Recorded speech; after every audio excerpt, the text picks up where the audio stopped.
Hello guys and welcome to this recorded session.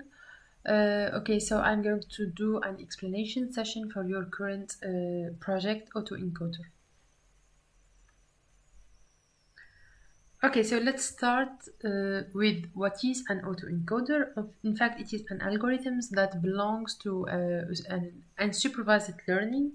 Okay, so we don't or we use data without labels. So we feed it to these autoencoders, and we hope that these algorithms will kind of make sense and extract informations of this data without us giving them any like prior informations. Okay, so like I said, it's a network architecture. It relies on two separate pieces, the encoder and the decoder. Okay, so let's see the architecture. Okay, so this is the basic architecture of an autoencoder. We have the encoder part and the decoder part. So it's like, let's say, a concatenation between two neural networks. Okay, but the whole goal of this autoencoder is to regenerate the image or reconstruct our data. Okay, so we have here the input layer, okay, and we have the output layer with the same dimension as the input. Okay, the other important part is the middle here, which is the let's say the bottleneck. Okay, so the data goes to a bottleneck which forces a compressed knowledge representation of the original data. Okay, so the encoder role is to compress data into a lower dimensional representation. In other words, we take the data as input, okay, and then we learn weights so that we can compress down that data into lower dimensional representation. Okay, so this lower representation is often called the latent space. Okay, so this latent space contains the attributes or the features necessary that we need to reconstruct our data.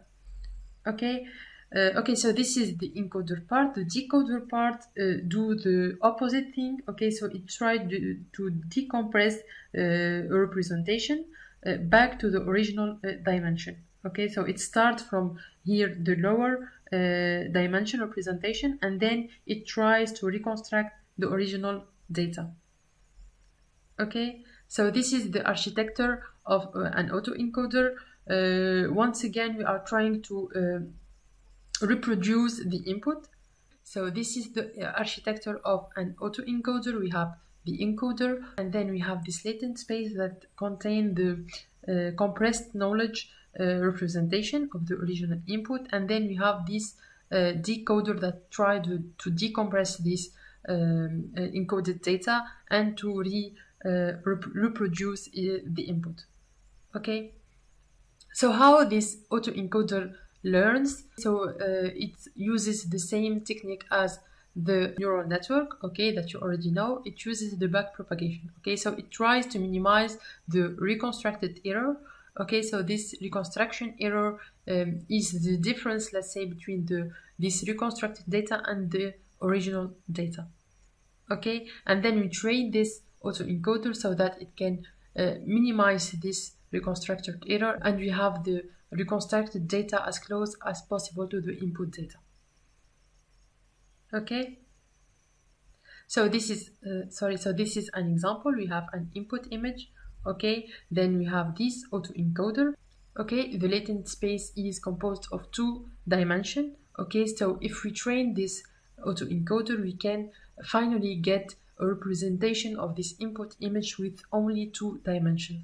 Okay, so if we fit these two dimensions to the decoder, we can reconstruct our image. Okay, so now you may be wondering, but isn't it an autoencoder some kind of like dimensionality reduction algorithms, and is it comparable to other algorithms like, for example, the PCA? Okay, so the PCA and the autoencoders, they both are or perform dimensionality reduction. Okay, but the difference is that PCA learns a linear relationships between the data, but the autoencoder can learn non-linear relationships. Okay, so with PCA we can fit data only with a line, For example, we have this 2D representation of the data. Okay, so this is our data. The PCA can only represent a line, okay, a linear relationship between this data, but the autoencoder can have a non-linear curve that will follows or fits the data better. Okay, so PCA can only capture the linear relationships, whereas an autoencoder can capture non-linear relationships. Okay, so it means that with PCA we can only try to like compress data that has relatively simple structures. Okay, but with autoencoder we can capture relationships in data like has more complex structures. Now, another question that you might be asked is why do we need this compressed data? Like why we start with the original data and then we try to compress it and then to reproduce this data. Why do we need the compression at all? Okay, well, there is a reason for this, and the reason is let's say the latent space. Okay, so the latent space will keeps the information attributes the most important informations of the data to perform several interesting tasks. For example, we can do the generation of the data using, for example, the variational autoencoder that I'm going to explain it later on. It can denoise the image or the sound or the videos. Okay, I will explain it later as well. Or for example, another application is the anomaly detection. For example, to detecting anomalies or malfunctions, for example, in a machine, etc. Okay, so there are several applications of this autoencoder. Okay, so next I'm going to explain different structure or different architecture of the autoencoder, and you will see more the applications of this new architecture. Okay, so the different structures both exist in your project and you will code, and there are some others, for example, the denosing autoencoders that is pretty impressive that I really need to talk about. Okay, so the first one is the vanilla autoencoders. Okay, so it's the same thing that we already see, the first architecture.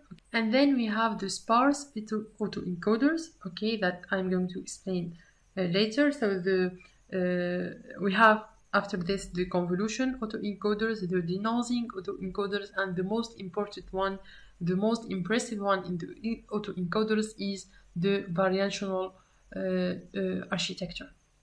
Okay, so let's start with the sparse autoencoder. In fact, the sparse autoencoder doesn't require a reduction in the number of the nodes at our hidden layers. Okay, so rather we are construct our loss function such that we penalize the activations within a layer. Okay, so here we, for example, we will use the regularization. Okay, we will add the regularization to our to penalize the activation function, and then we will get, for example, for the hidden layer, just 2 neurons that will be activated. Okay, so you are already familiar with the term regularization, and I'm sure that you get what the sparse autoencoder is. Okay, so the next one is the convolution autoencoder. So it's the same thing as the other autoencoders. It consists of an encoder part and a decoder part, but here the layers are convolution layers. Okay, so it's the same principle, but we have the convolution layers here, and then we are trying to let's say to reconstruct an image. Okay, so this architecture, it really depends on your aim that you want to do.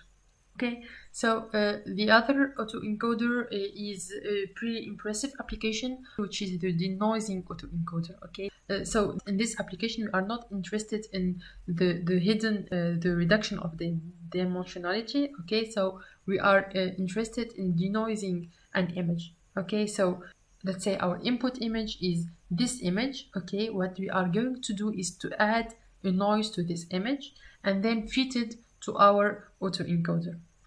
Okay, then the autoencoder will try to compress this image and then reconstruct the image, and then it will compare the reconstructed image with this input. And then after the training, what we will get is an autoencoder that it will get to remove this noise from the image.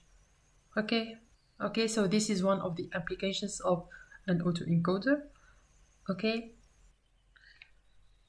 Okay, so the last structure or architecture that I'm going to talk about is the variational autoencoder. Okay, so this is a pretty impressive autoencoder.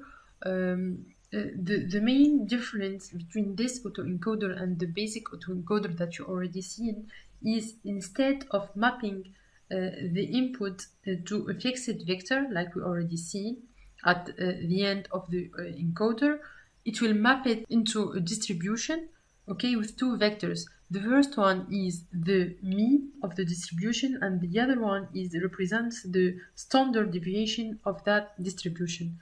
Okay, so we are now trying to compress the data into two vectors that will represent the distribution of this data.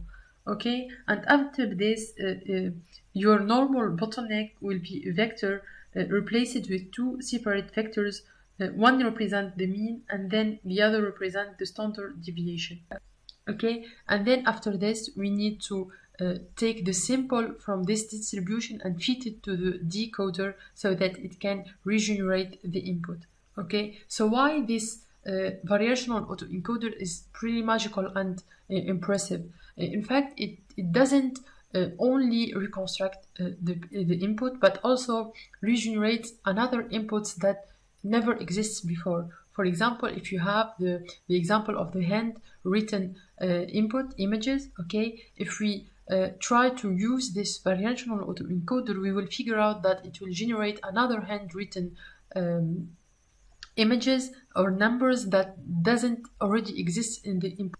There are several other applications of variational autoencoder in the real life, like for example, using the variational autoencoder, they can figure out relationships with drug and disease that they didn't notice before. Okay, so they have as inputs several relationships between drug and diseases, and then after fitted to variational autoencoder, and after getting the distribution and then regenerate the samples from this distribution, they could figure out another association between the drug and the diseases. Okay, so thank you guys for your attention. I hope this has been clear for you, and I will see you in the coding session.